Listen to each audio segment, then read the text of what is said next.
Bonjour à toutes et à tous.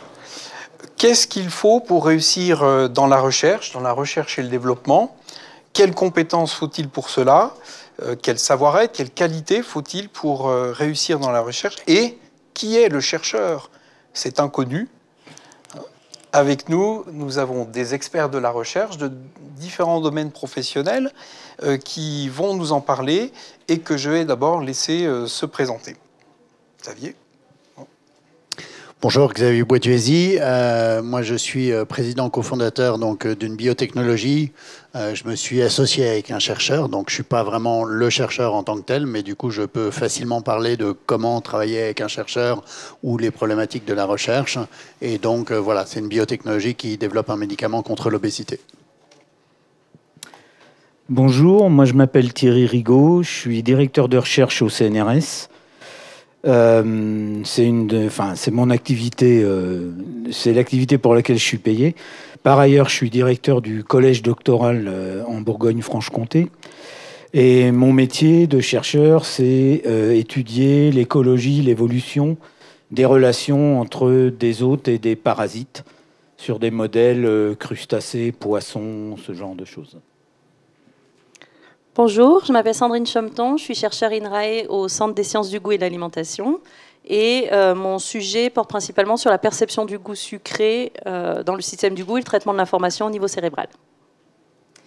Bonjour, moi je suis Paula Cruzada Esteban, je suis chef de projet œnologie au bureau de l'interprofession des vins de Bourgogne basé à Bonn. Et j'ai une multitude de projets, du coup peut-être je vous en parlerai plus tard. Merci. Bonjour à toutes et à tous. Donc Thomas Sauced, je suis professeur de l'Université Bourgogne-Europe. Je suis paléontologue et mon truc c'est je m'intéresse plus particulièrement à la distribution des espèces, comment elles ont été distribuées autrefois, comment elles le sont aujourd'hui et pourquoi. Et puis je suis également directeur du laboratoire Biogéosciences. Et ben moi-même, Laurent Gautron, chargé d'orientation et d'insertion professionnelle au pôle formation et vie universitaire de l'Université Bourgogne-Europe. Alors, vous souriez il y a un instant quand je disais qui est le chercheur, c'est inconnu, mais c'est vrai, on ne sait pas toujours très bien ce que fait un chercheur et comment il est devenu chercheur. Je voudrais qu'on s'intéresse à votre parcours, à chacun d'entre vous, et aussi à votre quotidien en tant que chercheur ou personne engagée dans la recherche. Alors, Sandrine, comment avez-vous décidé de vous engager dans la recherche? Il y a peut-être une figure de la recherche qui vous a inspiré? Pas vraiment. J'ai plutôt, au fur et à mesure de ma scolarité, j'ai sélectionné ce qui m'intéressait et j'ai évolué comme ça jusqu'à arriver finalement en master neurosciences. Donc je fais une licence de biologie. En biologie, la neuroscience me plaisait beaucoup. Donc j'ai continué en master et en master, on a des stages. Donc j'ai fait des stages dans des laboratoires de recherche et c'est là que ça m'a beaucoup plu. Donc j'ai continué en thèse, en post-doctorat et puis maintenant en chercheur. Et vous, Paula? Du coup, moi aussi, j'ai pas vraiment une figure référente comme Sandrine. C'est juste aussi en parlant avec mes professeurs, tant au lycée comme à la fac, qui m'ont poussé à aller vers la recherche aussi. Et c'était un milieu qui m'intéressait beaucoup. Et j'ai pu aussi la découvrir en profondeur lors des stages que j'ai pu faire pendant la licence. Alors vous, Thomas, est-ce qu'il y a une figure de la recherche qui vous a inspiré? Non, non plus. Non, en fait, il y en a eu beaucoup, mais un peu plus tard, pas au départ. Donc moi, je suis paléontologue, et donc c'est très très bête, hein, c'est très bateau. Hein. J'étais tout petit passionné par les fossiles, tout simplement parce qu'à côté de chez moi, il y avait plein de fossiles. Et donc j'adorais ça, et donc je voulais être paléontologue étant petit, étant jeune. Puis après, je me suis aperçu qu'il fallait faire beaucoup d'études, donc je me suis dit, bah non, c'est pas pour moi ça. Donc j'ai laissé tomber. Et puis j'ai passé mon bac, et comme je savais pas quoi faire, je suis allé à l'université. Donc faut pas le dire, hein, mais... Et je me suis retrouvé finalement, sans vraiment le faire exprès, à faire les matières en réalité que j'aimais. Et puis je me suis rendu compte d'un seul coup, mais quand j'étais en deuxième année, que je pouvais faire de la paléontologie.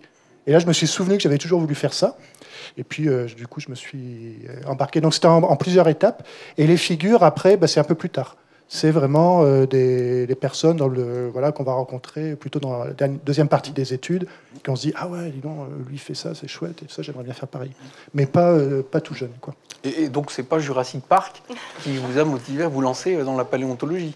C'était un petit peu quand même, parce que oui, je pense, enfin je me souviens plus, mais quand j'étais gamin, si on parlait un petit peu forcément déjà des dinosaures, tout ça, donc je pense que ça a joué, oui. Si, forcément un peu, ouais. Thierry? Alors, pas de figure non plus, désolé. Pareil, beaucoup plus tard, Darwin. Mais j'étais déjà en maîtrise, puisqu'il n'y avait pas de master à l'époque. Là, le poil blanc, bon, voilà.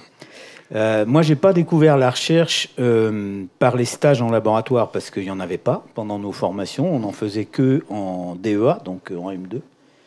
Par contre, ce qui m'a donné l'idée de faire de la recherche, c'est un cours en licence ou maîtrise, je sais plus, où j'ai pris conscience que tout ce qu'on apprenait, en fait, provenait de travaux de recherche. Et notamment, et ça, alors bon, très bien, et qu'on pouvait être acteur de ça, en fait.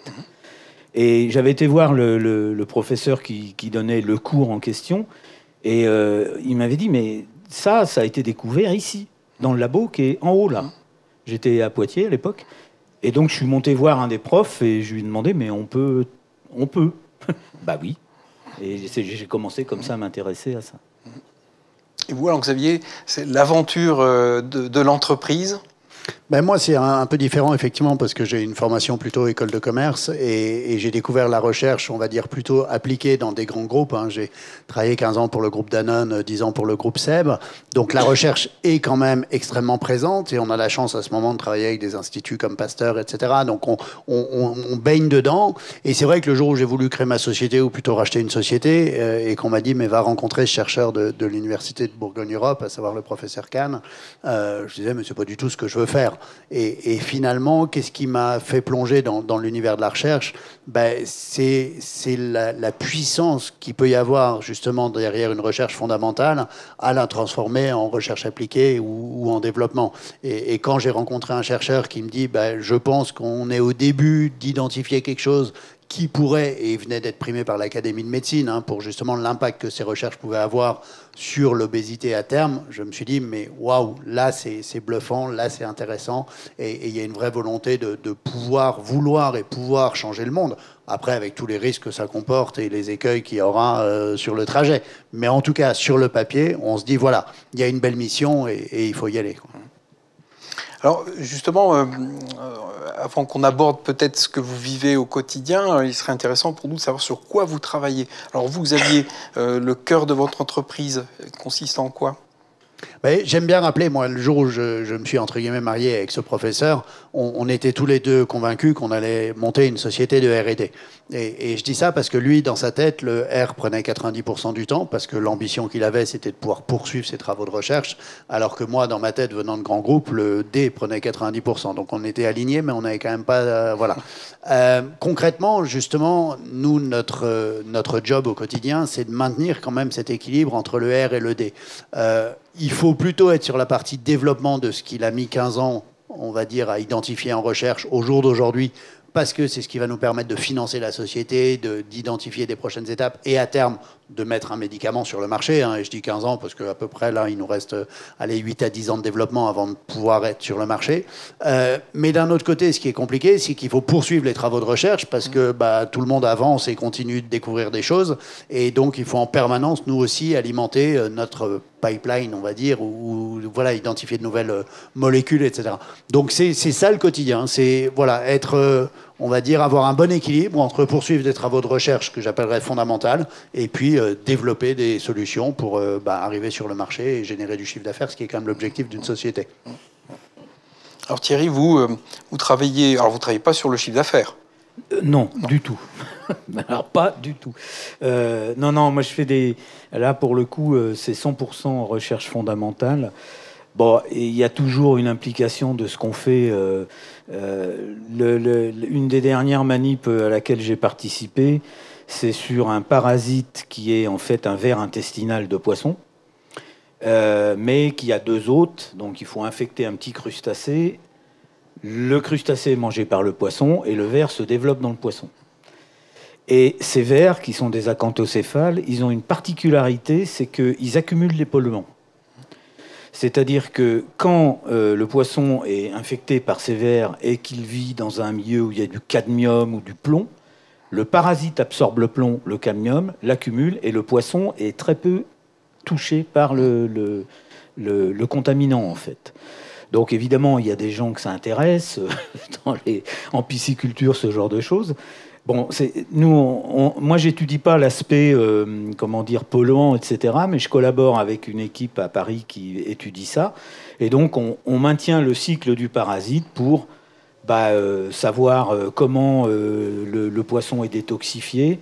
Et puis moi, ce qui m'intéresse, c'est est-ce que le parasite souffre quand même, parce qu'il accumule du polluant. Mais voilà. Donc voilà le genre de recherche que je fais actuellement. Alors ça, c'est quand je fais de la recherche, mais je passe plutôt 80% de mon temps à diriger le collège doctoral et donc à promouvoir le doctorat et promouvoir la recherche, ce que je fais aujourd'hui, par exemple. Alors vous, Sandrine, c'est dans un tout autre domaine. Oui. Oui. Moi, je travaille en biologie, en neurosciences, sur le goût sucré. Et donc, je cherche à comprendre comment le système du goût perçoit spécifiquement le sucre glucose comparé aux autres sucres, et aussi l'effet des édulcorants sur les perceptions du goût et la régulation du métabolisme.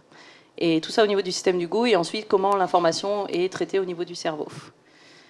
Et aussi, comme je viens de commencer depuis un an à peu près, ici à Dijon, je passe aussi beaucoup de mon temps à chercher des financements.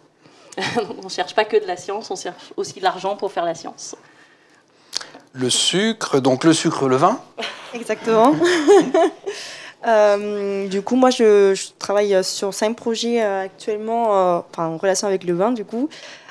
Surtout sur des thématiques qui sont très importantes pour les vignerons de la Bourgogne, et des thématiques qui empêchent du coup peut-être de vendre leur vin, notamment comme les défauts qu'on peut retrouver dans un vin.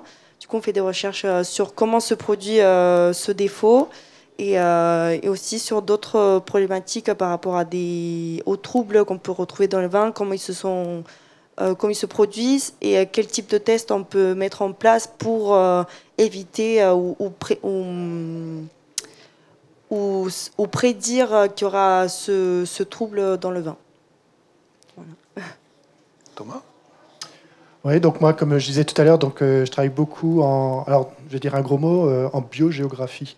C'est-à-dire j'essaie de comprendre comment sont distribuées les espèces et puis pourquoi c'est comme ça.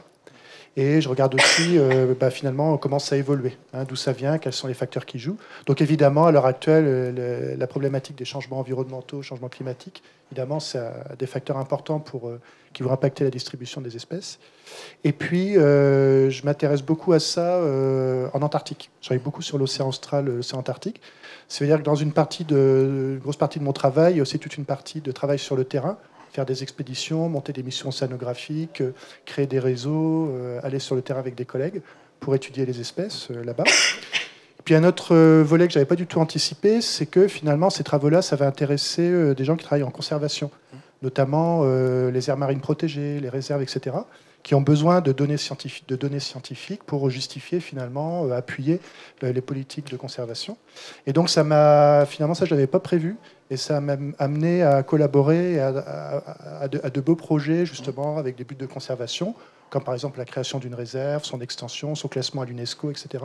Donc ça, c'est des choses, c'est pas de la R&D, mais c'est des choses avec des impacts sociétaux que je n'avais pas du tout envisagé. Et je trouve que c'est une belle aventure, quoi. C'est vraiment intéressant.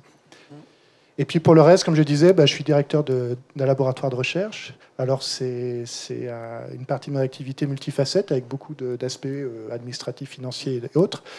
Ce qui est intéressant aussi, c'est qu'on accompagne aussi le projet une multitude de projets des collègues.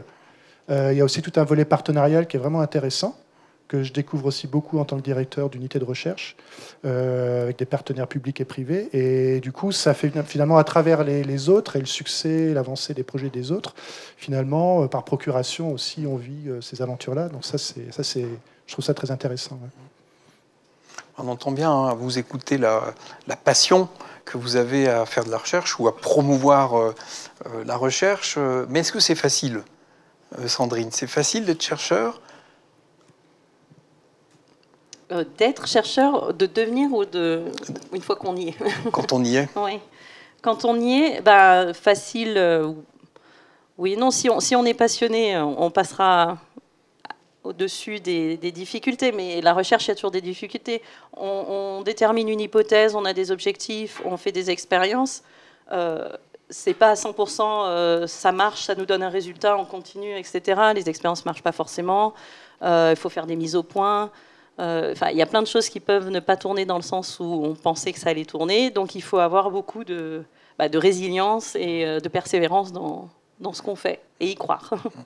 Parce que des fois, il y a tous les facteurs qui nous disent que peut-être c'est pas comme ça. Soit on persévère, soit on décide de changer un peu de voie, mais dans tous les cas, il faut y aller, quoi. Il faut toujours se remettre en question et lire beaucoup de ce qui se fait ailleurs, etc., se renseigner. Donc, ouais. C'est pas facile, mais c'est passionnant. Et dans le vin, c'est plus facile?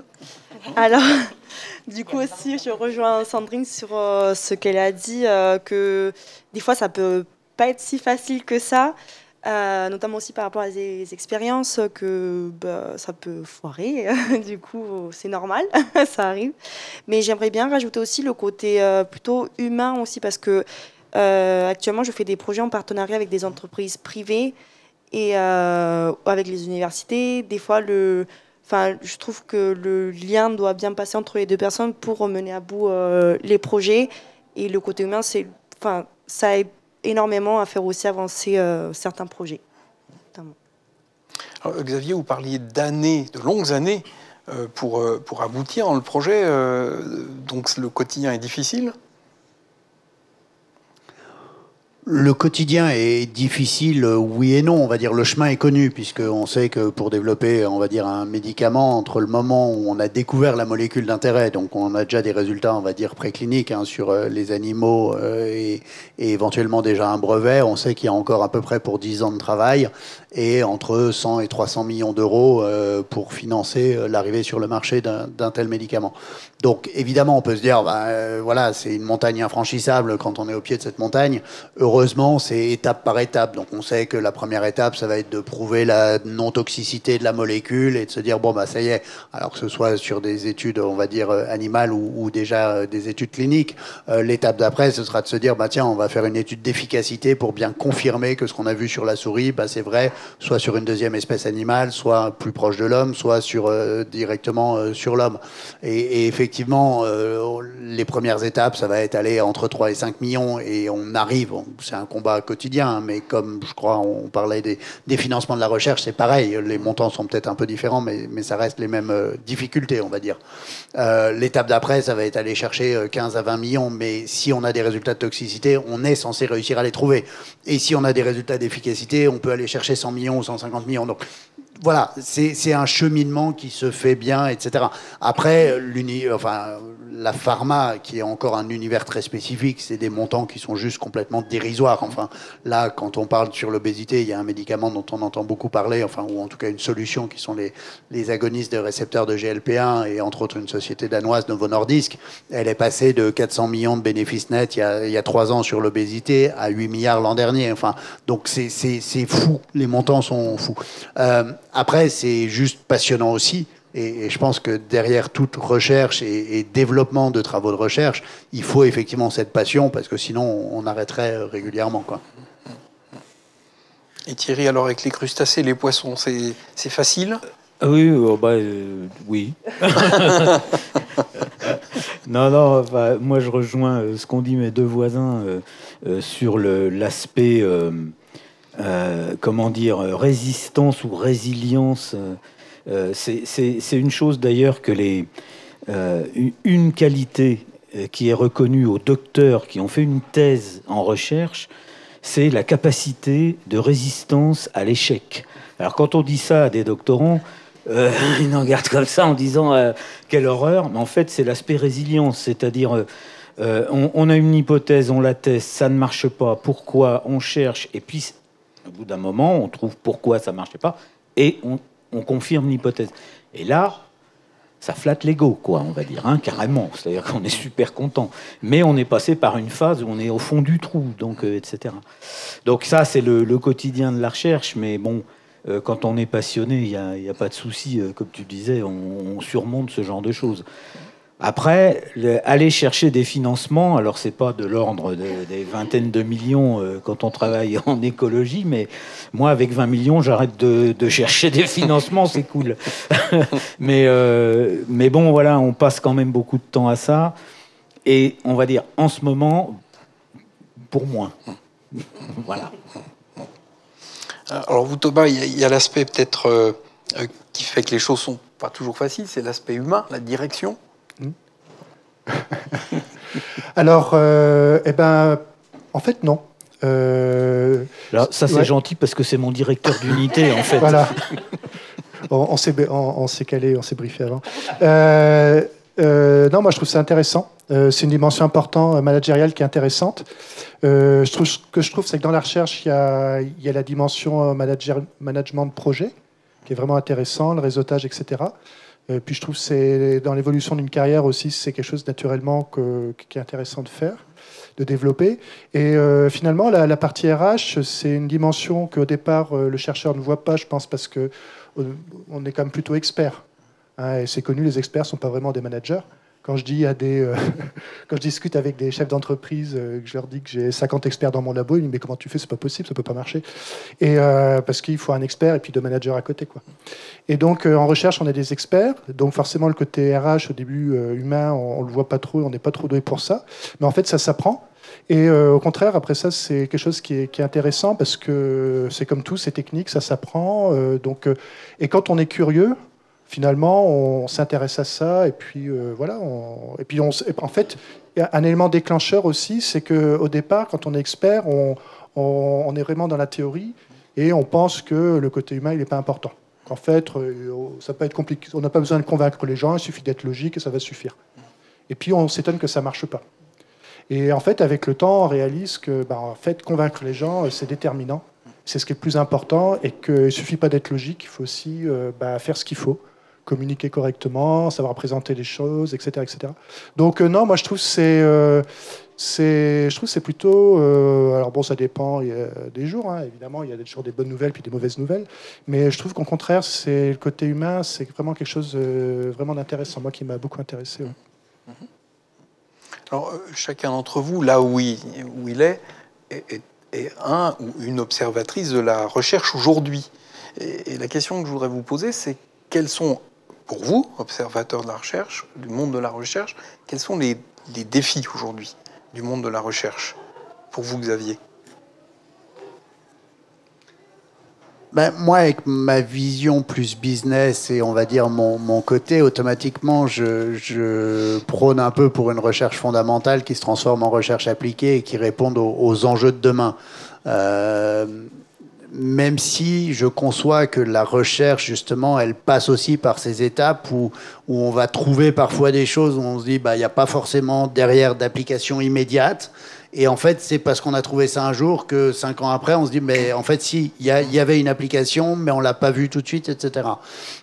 Donc, effectivement, moi, à court terme, j'ai envie de dire, l'ambition, c'est plutôt de voir une recherche qui vienne, répondre aux grands enjeux, alors qu'on connaît tous, l'intelligence artificielle, des problèmes de santé, des problèmes, divers et variés. Et là, le rôle de la recherche est de répondre à tous ces enjeux, et c'est phénoménal. Mais c'est vrai que c'est bluffant c'est pas toujours facile au moment où on est vraiment sur de la recherche fondamentale d'identifier l'enjeu de demain. C'est plus facile quand on est dans une collaboration avec un grand groupe qui, lui, commercialise déjà des choses et qui va un peu orienter d'une certaine forme des recherches.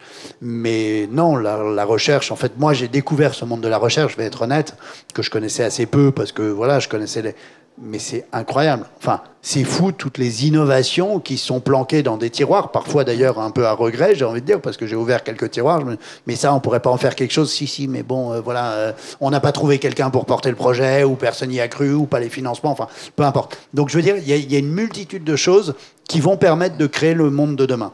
Et ça, c'est une richesse incroyable. Thierry ?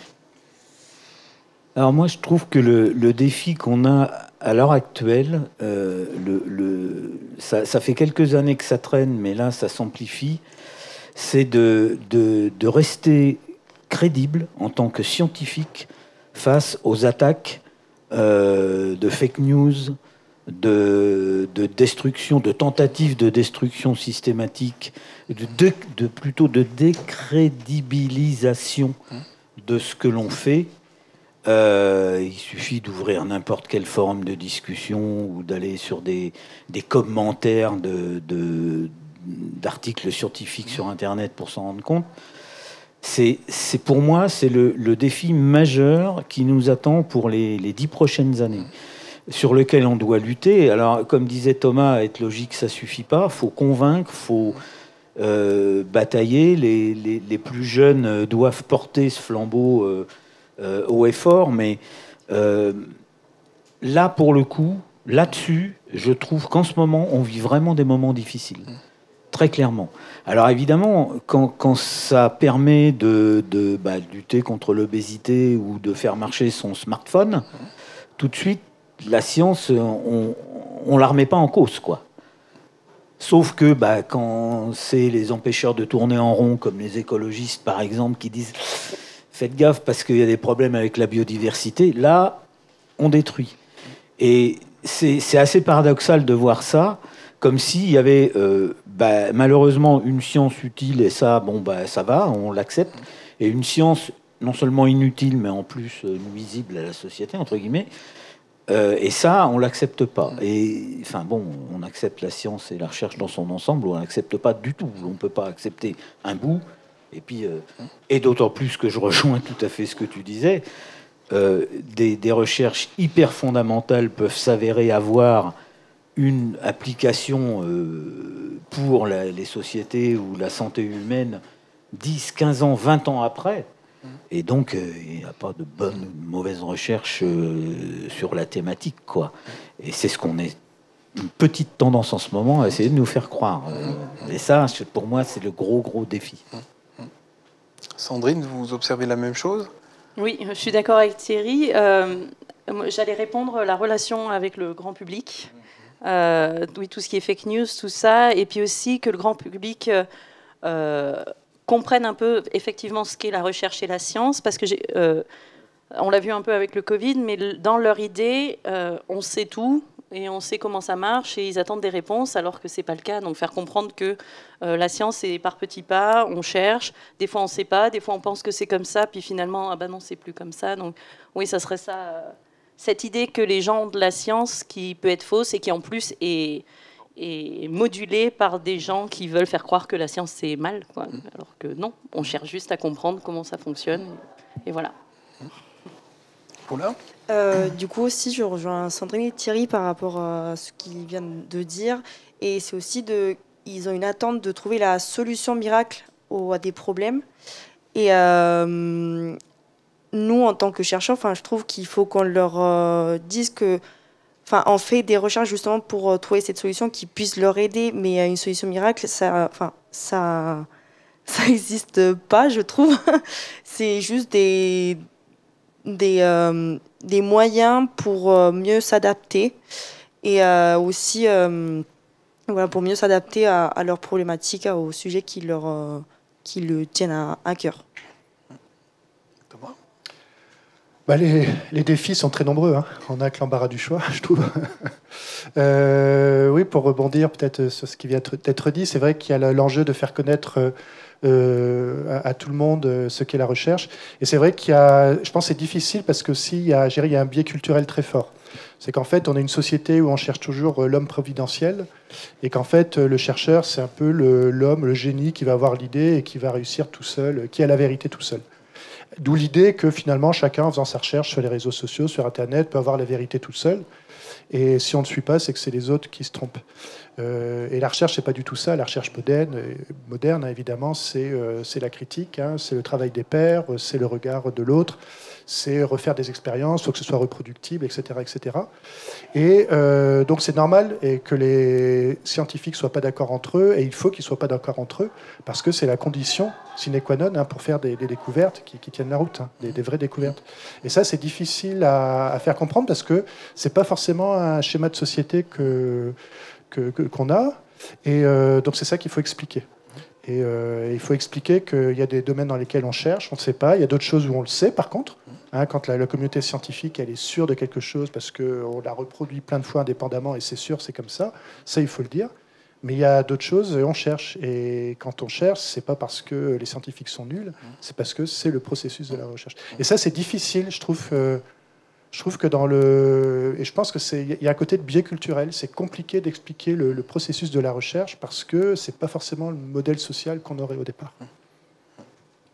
Alors maintenant, je vous propose de nous intéresser au portrait du chercheur, pas le vôtre en particulier, hein, on a parlé de vos parcours, mais qu'est-ce qui caractérise le chercheur aujourd'hui? Sandrine, quelles sont pour vous, peut-être avec l'expérience que vous avez, le recul, les compétences importantes que l'on doit avoir pour faire de la recherche? Les compétences qu'on doit avoir compétences, qualité, être curieux, ça c'est important. Si on ne se pose pas de questions, on ne veut pas savoir comment ça marche et du coup il n'y a pas de recherche derrière ça.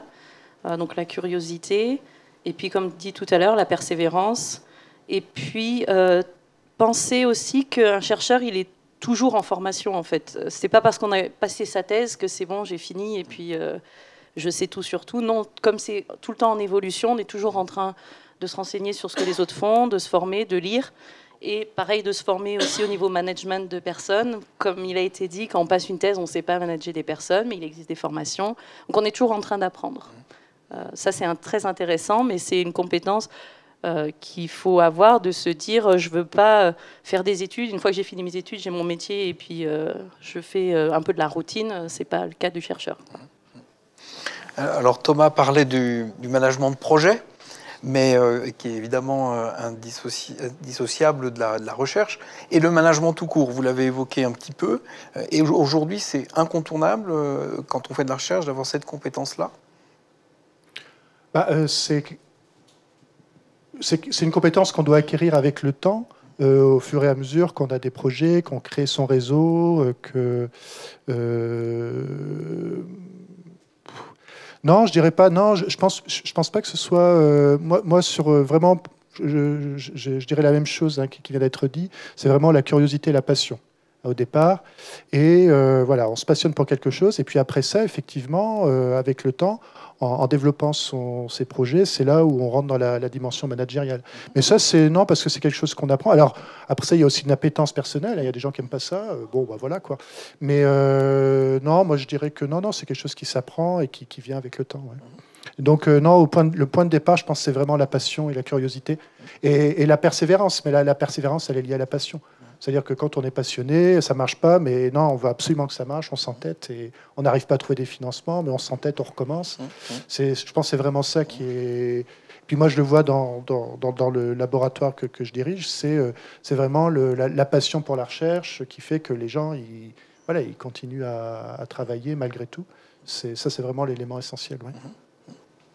Alors, quand on porte la recherche, quand on essaie de la faire percer, échanger le monde. Pour rebondir un petit peu sur ce que disait Thomas, il y a quand même l'argent. Est-ce que c'est absolument nécessaire d'avoir des compétences financières pour mener la recherche aujourd'hui, Xavier? Alors, je pense que oui, très clairement. Après, il y a compétences financières et compétences financières. Je pense qu'un chercheur, dans son quotidien, doit évidemment aujourd'hui aller chercher des financements, etc. Là, en ce qui me concerne, dans la gestion d'une entreprise, c'est encore plus poussé à l'extrême. C'est-à-dire que moi, c'est mon quotidien. Et d'ailleurs, j'ai envie de dire, on a chacun notre job. Professeur Kahn est le chercheur et en charge de la recherche, et moi, je suis en charge du développement, du business, etc. Et bien, on faudrait l'idée d'aller chercher à sa place, et à l'inverse, je pense que ce serait pas bon non plus. Donc, je pense que quand on arrive dans la volonté de développer des travaux de recherche et de les mener effectivement sur le marché, la complémentarité et l'association d'un chercheur et d'un profil plutôt business est essentiel. On trouve de plus en plus chez des jeunes chercheurs des gens qui se forment, et on en a eu nous en thèse, des thèses ICE ou autres, enfin bref, où on se forme à l'entrepreneuriat. Donc c'est possible, mais quand on est un chercheur d'une 60aine d'années, on se forme plus au business, voilà, ou au management, parce qu'on parle de management, mais c'est voilà. Et moi, ce que j'ai trouvé le plus compliqué finalement dans ces travaux au démarrage, c'est que par rapport aux compétences d'un chercheur, c'est l'excellence dans l'exécution qui porte, ou la volonté de vraiment réfuter toute forme de médiocrité. Et ça, je trouve ça presque le plus dur le jour où on s'associe avec un chercheur, parce qu'on doit lui montrer que nous, dans notre métier ou dans notre compétence, plus business, recherche de fonds, etc., ben, il y a aussi ce besoin d'être dans l'excellence, dans l'exécution, d'être, etc., mais qu'on perçoit différemment. Et donc, on est obligé d'apprendre à se connaître et de se faire confiance mutuellement et de s'apercevoir au final que il y a aussi des techniques pour aller rechercher des financements, il y a aussi des techniques comme il y a des techniques pour de la recherche, et qu'au final on sait que ça marchera que si on met certes de la passion mais également de l'excellence dans l'exécution dans les deux secteurs, quoi. Alors vous disiez se faire confiance, travailler ensemble. Thierry, vous êtes d'accord avec ça? C'est ce que vous vivez? Un chercheur, ça cherche pas tout seul. Oui, non, c'est sûr que une des qualités mais je suis d'accord avec Thomas, qui vient aussi progressivement, et c'est pour ça que faire une thèse en 3 ans, on apprend aussi ça pendant qu'on est en apprentissage de la recherche, on apprend à travailler avec les autres. La relation humaine, même si c'est pas du management de personnes, travailler avec l'autre, la relation avec son collègue ou le technicien qui va aider à faire les manips, etc., c'est primordial. Ça fait 80% du succès d'une recherche, hein, vraiment. Mais donc ça, c'est au quotidien. Et ça se développe et ça s'acquiert. Et la thèse, qui est une formation par la recherche, prépare bien à ça. Mais avant de se lancer, moi je dirais que la qualité d'un scientifique, c'est un espèce de mélange bizarre de curiosité, d'enthousiasme, certes, mais aussi de rigueur. Parce que, on doit se méfier de soi-même. Être curieux et enthousiaste, c'est bien, mais on doit se méfier de cet enthousiasme qui, des fois, nous fait dire des choses un peu, qui dépassent juste les résultats qu'on vient de trouver, quoi. Voilà. Donc, il faut toujours se dire, attends, est-ce qu'on est bien dans le... Voilà. Donc, après, ce que tu disais, refuser la médiocrité, la vache, ça nous fout la pression quand même. Je pense que la rigueur est... Mais c'est pareil, c'est une chose qui s'apprend aussi au contact des chercheurs plus seniors que soi, de toujours dire, non, c'est super, mais bon...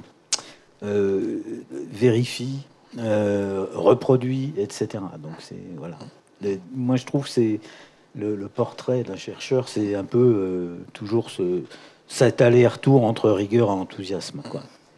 Et alors dans le monde du vin, est-ce qu'on a les mêmes compétences ou il y a peut-être des compétences spécifiques? Il y a aussi les compétences de rigueur, justement. Enfin, au vigneron, on peut pas lui vendre un résultat, parce qu'après il a quand même un côté économique important, il va croire à ce qu'on va dire, du coup il va peut-être le mettre en place, et si ça marche pas, c'est un peu quand même de notre faute si on l'a dit. Il y a aussi la compétence d'être assez créatif, parce que nous, quand on transmet les résultats, il y a des vignerons qui n'ont pas peut-être une base scientifique, du coup il faut savoir adapter son discours à chaque interlocuteur. Ça, c'est très important, je trouve. Et aussi, je trouve qu'il faut prendre beaucoup de recul par rapport aux erreurs qu'on peut faire pendant tous les projets, aussi les réussites, et être un peu... prendre un peu du recul et se poser des bonnes questions. Et voilà, aussi travailler en équipe, c'est assez important. Alors, une question pour chacun d'entre vous. Est-ce que vous avez intégré dans votre travail l'intelligence artificielle? Est-ce qu'aujourd'hui, c'est quelque chose qui est nécessaire à la recherche? Thierry? Alors, On va dire que l'intelligence artificielle, enfin moi je l'utilise pas au quotidien, on va dire, pour faire une synthèse de quelque chose à un moment donné, c'est un outil qui est extrêmement puissant. Parce qu'en fait, on la nourrit avec de la data, etc. Et donc, on va rechercher ces données-là. Et ça peut être un outil de recherche bibliographique, de choses comme ça. Si on lui demande de penser à notre place, là, par contre, ça commence à devenir dangereux, pour moi. D'une part, parce que je ne sais pas dans quelle mesure c'est aussi intelligent que ça, c'est-à-dire à partir de toute la masse de données, on va pouvoir sortir quelque chose de pertinent en nouveauté ou etc. Et puis bon, voilà, dans l'intelligence artificielle, il y a artificiel pour le coup. Je me méfie beaucoup de ce qui est artificiel dans nos domaines, en tout cas. Donc voilà, on parlait des édulcorants tout à l'heure par rapport à du sucre. Bon, ben voilà. Donc outil formidable pour faire des synthèses ou se rendre compte de quelque chose et un gain de temps de fou, parce que là, pour le coup, ça va très vite. Mais si on l'utilise à mauvais escient, ça peut être extrêmement dangereux, et pas seulement dans le domaine de la recherche, pour le coup. Parce que en mettant certains mots-clés, des gens qui sont non avertis de l'utilisation de cet outil-là vont pouvoir se targuer de tout comprendre justement de ce qui se fait en recherche. Alors que ça va donner des réponses à des questions, je sais pas, la place de l'homme dans l'univers ou n'importe quoi, qui vont être assez consensuelles, assez généralistes, pour blesser personne, etc. Et enfin, ça peut amener les gens à des pistes, sinon fausses, au moins très, très imparfaites. Donc, méfiance de mon côté. Mais bon, là, j'ai du poil blanc partout, donc je me méfie peut-être un peu trop de ce genre de choses, je ne sais pas. Alors, et pour vous, alors Sandrine, est-ce qu'aujourd'hui, quand on fait de la recherche, il faut nécessairement utiliser l'intelligence artificielle ? Alors moi, j'ai pas trop de poils blancs encore, mais je suis du même avis que Thierry. Et je l'utilise pas, mais je sais pas si c'est une histoire de génération ou parce que ma doctorante, dès qu'elle a une question, elle l'utilise tout de suite. Du coup, pour la recherche, non, moi je l'utilise pas. Si ça pourrait être utile pour peut-être des grandes analyses, quand on fait du comportement sur l'animal, par exemple, si on nourrit ce logiciel avec beaucoup d'images, après, pour faire des analyses plus précises par rapport à un humain qui sera un peu influencé ou un peu moins précis sur deux images qui semblent différentes, mais qui en fait pour l'humain seraient les mêmes, le logiciel peut être plus facilement voir des différences. Pour ça, je dis pas des analyses, oui. Mais effectivement, pour des réflexions plus poussées, je regarderai des humains. Et pour vous, alors, Paula ? Ben moi je trouve que on a de la chance de pouvoir l'avoir. Surtout au niveau si on la nourrit beaucoup avec si on la nourrit bien avec une grande base de données, ça peut être très intéressant de voir ce qu'elle peut prédire, mais faut prendre aussi avec des pincettes ce qu'elle dit et se poser les questions, enfin encore une fois prendre du recul par rapport à ce qu'elle dit. Oui, alors l'intelligence artificielle, en fait, derrière ce nom-là se cache un tas d'outils, de logiciels assez différents. Hein. Puis voilà. Moi, dans mon domaine ou de domaine d'études, par exemple, il y a un énorme potentiel pour tout ce qui est automatisation, hein, puis toutes les procédures de deep learning ou d'auto-apprentissage. Par exemple, tout ce qui est reconnaissance automatique. Et là, ça peut faire gagner énormément de temps. Puis plus que ça permet d'envisager des choses qui étaient impossibles à faire avant. On parlait beaucoup des données, c'est aussi très intéressant dans les domaines où on manque de données. Je pense notamment à la biodiversité. Je reviens un peu à ce que je disais au tout début sur les enjeux de conservation. Il y a beaucoup de décisions qu'on ne peut pas prendre par manque de données. Et c'est vrai que là, il y a beaucoup d'outils d'intelligence artificielle qui peuvent être très, très utiles par rapport à ce manque de données. Donc il y a un énorme potentiel. C'est vraiment, et encore aujourd'hui, je dirais, il y a des choses que l'intelligence artificielle ne peut pas faire. Donc moi, je vois plutôt l'aspect où j'aimerais qu'elle soit capable de faire plus. Par exemple, tout ce qui est identification automatique d'espèces, des choses comme ça, il y a des véritables enjeux, et en fait, on manque de données, on manque d'outils, et donc en réalité, on est encore très limité dans beaucoup de domaines.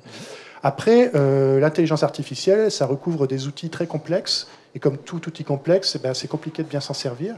Et effectivement, le risque évident, c'est que ça se fasse au détriment d'autres choses.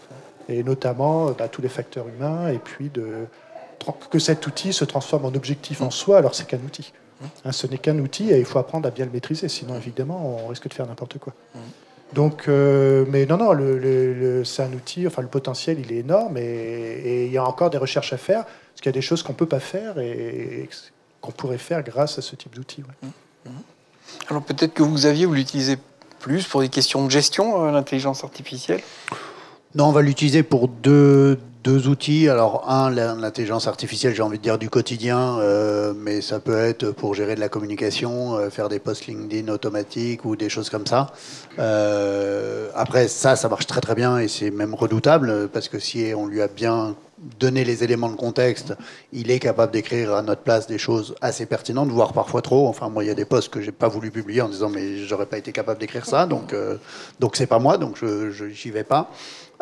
On l'utilise aussi en recherche plus appliquée et pas fondamentale, typiquement sur la recherche de nouvelles molécules, où effectivement, là, on va s'appuyer, par exemple, sur le fait que l'intelligence artificielle ait absorbé des milliards de molécules existantes dans la pharmacopée mondiale, enfin, et un peu partout, et que nous, en lui disant, voilà les molécules qui ont marché ou qui ont montré tel ou tel intérêt pour tel ou tel récepteur, identifie-nous celles parmi tous ces milliards qui pourraient, voilà. Et donc là, ça nous permet de shortlister peut-être les 100 prochaines molécules plutôt que de nous aller à tâtons, à l'aveugle, etc. Mais c'est de la recherche appliquée, c'est pas de la recherche fondamentale. Alors Xavier, vous parliez tout à l'heure d'excellence. D'où ma question, mais comment on reste quand on est chercheur dans l'excellence? Qu'est-ce que concrètement on doit faire pour rester toujours au top dans son métier, Sandrine?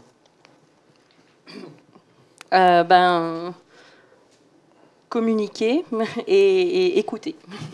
Et lire, enfin, ça va écouter, mais comme je disais, beaucoup lire sur les articles qui sont publiés par les autres chercheurs dans notre domaine, mais également des fois dans des domaines qui ont l'air d'être un peu à côté de ce qu'on fait, mais pour lesquels on peut trouver un lien.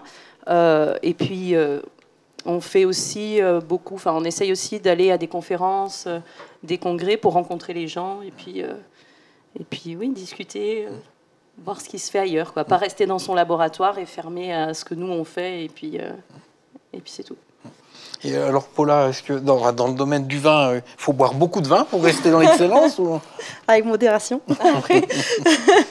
Non, du coup, pour rester dans l'excellence, pour bien réussir, c'est aussi beaucoup se former. Aller voir ailleurs, voir ce que les autres chercheurs ou les autres interprofessions peuvent faire et communiquer avec eux aussi, je trouve. Et puis, alors dans le management, pour en revenir au management, ça bouge beaucoup sur le management. Il y a des courants, il y a des modes. Est-ce que quand on veut rester à manager un laboratoire de recherche, il faut se tenir au courant de ces courants de management?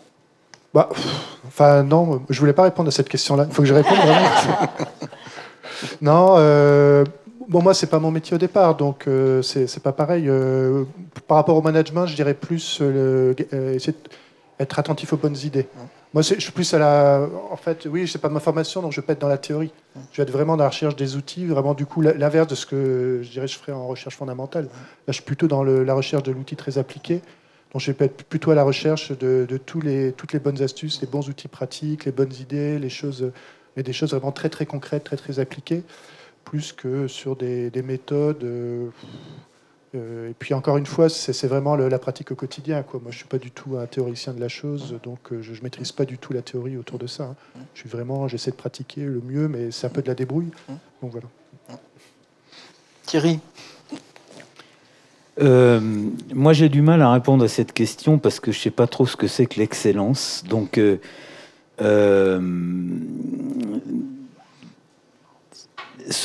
voilà, comment dire, pendant tout un moment en recherche, on a eu cette mode américaine qui était publish or perish, publier ou périr, ce qui donnait une idée de comment se maintenir en vie, entre guillemets, en tant que chercheur, c'est-à-dire faut publier, sinon on vous oublie, puis vous êtes éliminé de la société, de nos pairs, quoi, des chercheurs.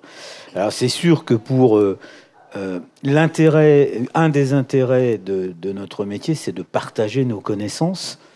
Et évidemment, le plus on le fait, et le mieux on sert, j'allais dire la science, c'est peut-être un peu pompeux, mais alors, évidemment, et à travers ça, après, on se sert soi, puisque on existe en tant que chercheur, et on devient excellent au sens, je publie, donc je survis. Après, c'est pas parce qu'on est visible et que on fait, comme on dit, carrière, qu'on est excellent pour autant. C'est un peu le problème. Moi, je cherche à faire du mieux possible, pas faire d'erreurs. Pas faire d'erreurs, le moins possible. Assumer celles que je fais, en tout cas. Mais, voilà, faire avancer du mieux possible la recherche, qui pour moi est chercher à décrire le monde qui nous entoure du mieux possible.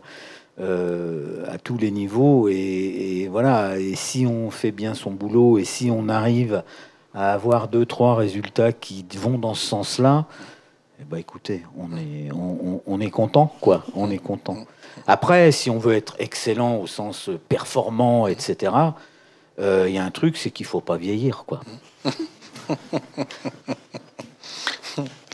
Alors Xavier, vous c'est un peu particulier parce que vous vivez avec le risque dans votre aventure, et comment on reste dans la course?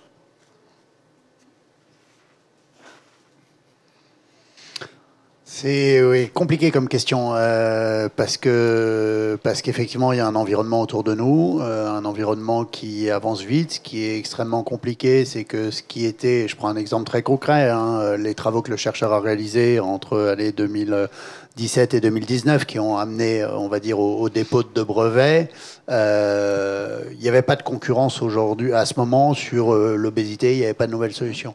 Et moi, régulièrement, quand je rencontre des investisseurs aujourd'hui, ils me disent « Non, mais attends, est-ce que tu as testé ta molécule face aux agonistes de GLP-1, donc les sémaglutides, liraglutide, bref, toutes ces molécules-là ?» Et je dis « Bah non, parce qu'à l'époque où on a fait ces travaux, ça n'existait pas, donc on n'avait pas ce standard de marché. » Donc effectivement, ce qui est compliqué, c'est ça coûte de l'argent, de rester dans la course, de démontrer, et c'est vraiment, il faut une pugnacité permanente. C'est-à-dire que là, en ce moment, on est en train de repartir sur des études précliniques alors qu'on pensait avoir passé cette étape-là, juste pour prouver que par rapport au standard actuel du marché connu, on marche mieux, différemment, ça a un impact quand même, etc. Et le problème, c'est que si ça n'a pas d'impact, sans parler du coût de ces études-là, on aura perdu de l'argent pour rien, et puis la société va mourir. Parce qu'à un moment, très clairement, si ça marche pas mieux que ce qui existe déjà, voilà, il n'y a plus de projet. Et puis d'un autre côté, si ça marche bien, hop, on passe une étape et on se dit ça y est, non, on n'est pas sauvé parce que la chose, 3 ans après, j'aurai à faire la même chose, peut-être plus sur des souris, mais sur de l'homme, etc., etc. Donc oui, c'est extrêmement compliqué. Ce qu'il faut, à mon avis, pour y arriver, c'est à la fois avoir une vision et une ambition long terme. Se dire, et un peu une volonté de fou. Moi, je dis souvent, quand on est entrepreneur, on est audacieux, et il y a un peu de folie derrière tout ça, de dire je vais changer le monde. Non, mais c'est débile, croire qu'on va changer le monde. Mais si on n'a pas ça qui nous anime à un moment donné, on n'y va pas. Et puis être extrêmement pragmatique au quotidien, quoi. Et pas se dire, tiens, je vais changer le monde, donc je vais dépenser des 100 et des 1000. Non, c'est gérer au quotidien extrêmement bien tout, quoi. Et accepter, faire des petits pas. Des petits pas pour, à terme, éventuellement, changer le monde. Alors justement, changer le monde, c'est intéressant ce que vous dites là. On pense à notre public qui nous écoute là, et au-delà à tous les étudiants qui sont là autour de nous. C'est ce que vous leur diriez pour les attirer vers une aventure comme la vôtre, ou même vers le métier de chercheur? On change le monde? Alors c'est très américain comme approche. Et moi j'ai appris un petit peu ça des États-Unis, c'est-à-dire que quand ils nous voient faire des pitchs en France, comme on dit, de nos startups, donc présenter nos projets, on est très tiens, moi je suis chercheur, ou j'ai fait Polytechnique, j'ai fait Centrale, j'ai fait HEC, etc.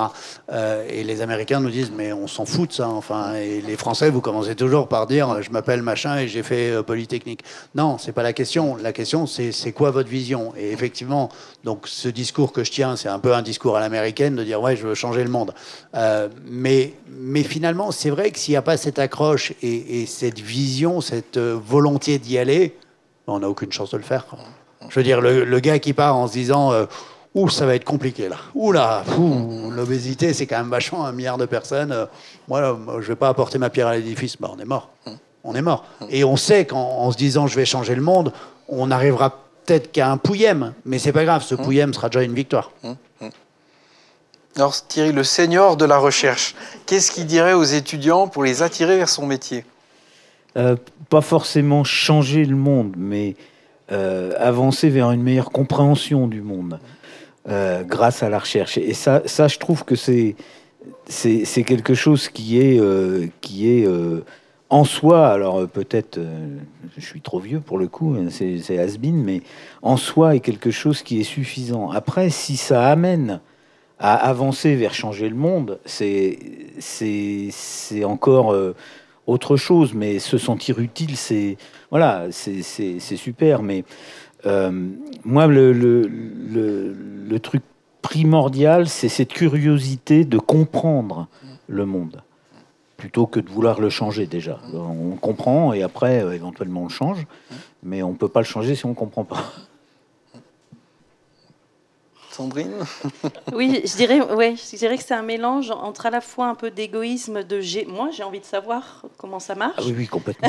Donc, et si à la fois, et à la fois, ça va quand même aider une meilleure compréhension pour l'humain, etc. Bah là, c'est un win-win pour tout le monde, mais souvent, on se pose des questions qui nous intéressent. On ne se pose pas des questions parce que c'est je sais pas comment le dire, mais c'est la mode du moment. C'est souvent parce que nous, on se pose la question, et cette question, bah, on n'est pas vraiment les seuls à se la poser. Il y a quand même plusieurs personnes. Donc, oui, il y a une petite part d'égoïsme. Je veux savoir comment ça marche, mais cette petite part d'égoïsme, elle sert à d'autres. Donc tant mieux. Ouais, c'est ça. Moi, je mettrais un bémol à l'égoïsme parce que j'ai un collègue, il travaille sur les oiseaux et sur les relations. Il y a des oiseaux qui vont chercher la nourriture et d'autres qui profitent des chapardeurs qui vont piquer la nourriture. Et il faisait une conférence grand public et il y a une dame dans l'assistance qui lui dit « Mais ça sert à quoi ce que vous faites ?» Eh ben, vous l'expliquez, madame. Voilà, c'est-à-dire que... voilà. Et vous, alors, Paula, qu'est-ce que vous diriez aux étudiants pour les attirer vers la recherche? Du coup, moi, je dirais que déjà, s'il y a un peu cette envie de savoir aussi comment marchent les choses et comprendre, c'est déjà un bon pas pour se diriger vers la recherche. Et aussi, si vous avez ce besoin d'apporter quelque chose à la société aussi, je trouve que vous avez votre place et qu'avec vos connaissances et votre soif d'apprendre aussi, vous pouvez vous diriger vers la recherche. Et Thomas? Alors moi, je dirais peut-être 2 choses. Une première, peut-être très américaine, je dirais la découverte scientifique. C'est ambitieux, mais la découverte scientifique, c'est extraordinaire, parce que quand on découvre quelque chose, en fait, ça change sa vision du monde. C'est comme si on changeait de monde. C'est comme si on changeait de pays, qu'on allait habiter dans un autre pays ou sur une autre planète. D'un seul coup, on ne voit plus du tout les choses de la même façon. Donc ça, je trouve que cet enjeu de la découverte scientifique, c'est quelque chose qui est incroyable et qui est extrêmement motivant. Et puis après ça, l'autre chose que je dirais, c'est s'assurer de faire un métier qui a du sens pour soi. Alors, c'est pas le seul, mais les métiers de la recherche, ça fait partie des métiers qui ont du sens, où on se dit pas pourquoi je fais ça. Enfin, je veux dire, c'est évident qu'on fait ça parce qu'on est passionné et qu'on sait ce qu'on fait, on sait pourquoi on est là. Et ça, c'est vraiment quelque chose qui est extrêmement motivant, je trouve, qui est vraiment intéressant dans ces métiers de la recherche. Merci beaucoup à vous 5 de nous avoir fait découvrir le monde de la recherche, ses joies, ses difficultés. Et puis, merci à vous tous de nous avoir écoutés. Merci. Merci.